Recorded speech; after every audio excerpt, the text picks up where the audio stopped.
एक ऐसी कौम है सिख कौम के बारे में जो बहुत ज़्यादा पैशनेट और जो है ना वो एग्रेसिव हो जाती है जब 12 बजते हैं। तो उसके ऊपर पाकिस्तानी प्राइम मिनिस्टर ने कहा था कि पठान कौम के बारे में कि मेरे पास एक ऐसी कौम है जो हर वक्त पैशनेट और एग्रेसिव रहती है।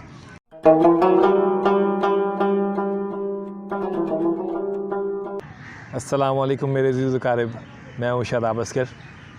आज की वीडियो में खुश आमदीद। कुछ रोज़ पहले हमारे खैबर पख्तूनख्वा में एक वाक़या आया जहाँ पे बडग्राम के अंदर वो एक चेयर लिफ्ट वाला वाक़या काफ़ी वायरल हुआ।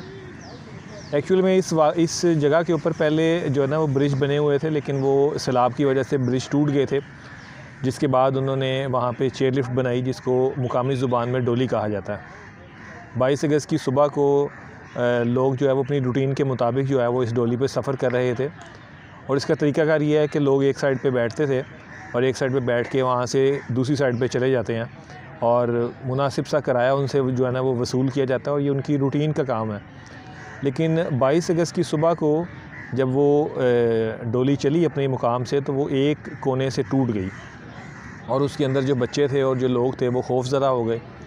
और जब ये वाक़या जो है ये रिपोर्ट हुआ तो जो सबसे पहले काम इस पे किया गया वो हेलीकॉप्टर के ज़रिए जब इसकी रैकी की गई तो पहली अटैम्प्ट उन्होंने हेलीकॉप्टर के ज़रिए ही की कि उसको हेलीकॉप्टर के ज़रिए लोगों को जो है वो रेस्क्यू किया जाए। लेकिन आप सबको मालूम है कि हेलीकॉप्टर के जो पंखा होता है उसका प्रेशर इतना ज़्यादा था कि जब हेलीकॉप्टर नीचे आता था तो उसके प्रेशर की वजह से डोली जो है वो हिलना शुरू हो जाती थी और लोग जो है वो चीखना शुरू हो गए जो उसके डोली के अंदर बैठे हुए थे। तब वो इस चीज़ पे सोचना शुरू हुए कि हम इसको किस तरह से जो है वो इसको हम रेस्क्यू लोगों को कर सकते हैं जिसमें कोई भी किसी भी किस्म का नुकसान ना हो। तब जो लोग जो पुराने मेरी उम्र के लोग हैं उन्होंने एक हमारी इंग्लिश की किताब थी 6th क्लास के अंदर जब मैं गालिबन था, तो अटेनिंग द इम्पॉसिबल, जिसके अंदर एक चैप्टर था जब पाकिस्तान जो आर्मी थी उन्होंने एक ऑपरेशन किया था सियाचिन के अंदर। और उस वक्त भी एक ऑपरेशन इस तरह का था कि हमने जो है ना वो पाकिस्तान आर्मी ने जाना था वहाँ पे, लेकिन वहाँ पे लैंडिंग पोजीशन ना होने की वजह से जो हेलीकॉप्टर था उसका नाम मुझे याद है, उसका नाम था लामा हेलीकॉप्टर। तो उसके लिए वहाँ पे कोई लैंडिंग पोजीशन नहीं थी। तब उन्होंने एक आइडिया निकाला और किसी ने उनको ये आइडिया दिया कि हम हेलीकॉप्टर के साथ एक रस्सी के साथ एक शख्स को लटकाएंगे और उसको जाके जो है वहाँ पे ड्रॉप करेंगे और फिर वहाँ से फ़र्दर वो ख़ुद ही जो है ना वो चल के जाएगा। उस शख्सियत का नाम था कैप्टन नवीद, जिनके नाम पे बाद में वो चोटी बनाई गई थी, जो उस रस्सी के साथ लटक के वहाँ पे गए थे और वहाँ पे जाके उनकी वजह से वो सियाचिन की जो चोटी थी वो सर की थी पाकिस्तान ने। सेम ये जब मैंने उस दिन देखा उस जवान को एसएससी कमांडो को वो ऑपरेशन करते हुए, तो मुझे वो वाला सीन याद आ गया। अल्फ़ा ब्रावो चार्ली में उन्होंने ये वाला सीन जो है वो जो है ना दिखाया हुआ है। जिन लोगों ने वो ड्रामा देखा उन्हें वो याद आ जाएगा। अच्छा, उसके बाद उन्होंने वो रस्सी के ज़रिए जो है वो एसएसजी कमांडो जो है वो लटका उसके साथ और उसके साथ वो ऑपरेशन करते हुए उन्होंने उसमें से एक बंदा जो है वो रेस्क्यू कर लिया। उसके बाद फिर बाकी जो काम था वो हमारे 2 पख्तून शहज़ादे हैं और अल्लाह ताला उनको ज़िंदगी दे, उन्होंने फिर बाकी ऑपरेशन करते हुए जो है ना इसको मुकम्मल किया। किसी ने बड़ी प्यारी बात कही है ना कि ऑल्स वेल दैट एंड्स वेल, सब कुछ अच्छा है अगर आपका इख्तिताम अच्छा हो जाए। तो इख्तिताम ये है अल्हम्दुलिल्लाह के इन तमाम लोगों की एफ़र्ट के साथ वो जो पाकिस्तानी थे अल्हम्दुलिल्लाह उन सब की जान बचा ली गई।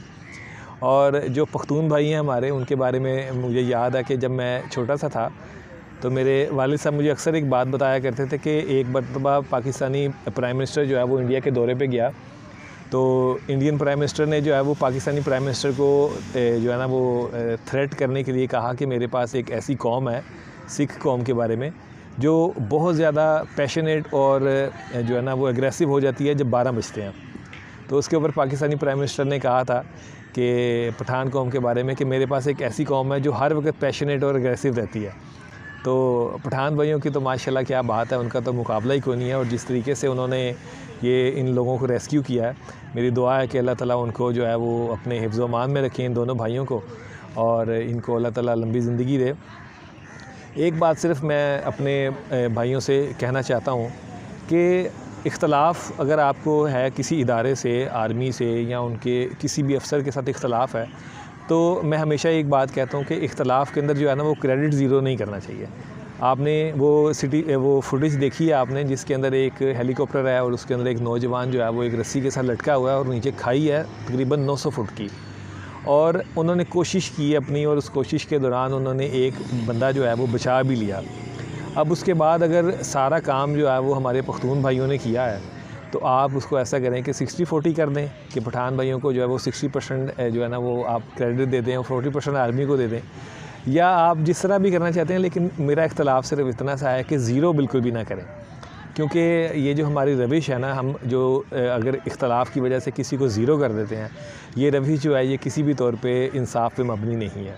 हम जो पाकिस्तानी कौम है वो बड़े प्यार करने वाले, मोहब्बत करने वाले लोग हैं, तो खुदारा इख्तलाफ को इख्तलाफ तक रहने दें, उसको नफ़रत ना कभी बनने दें।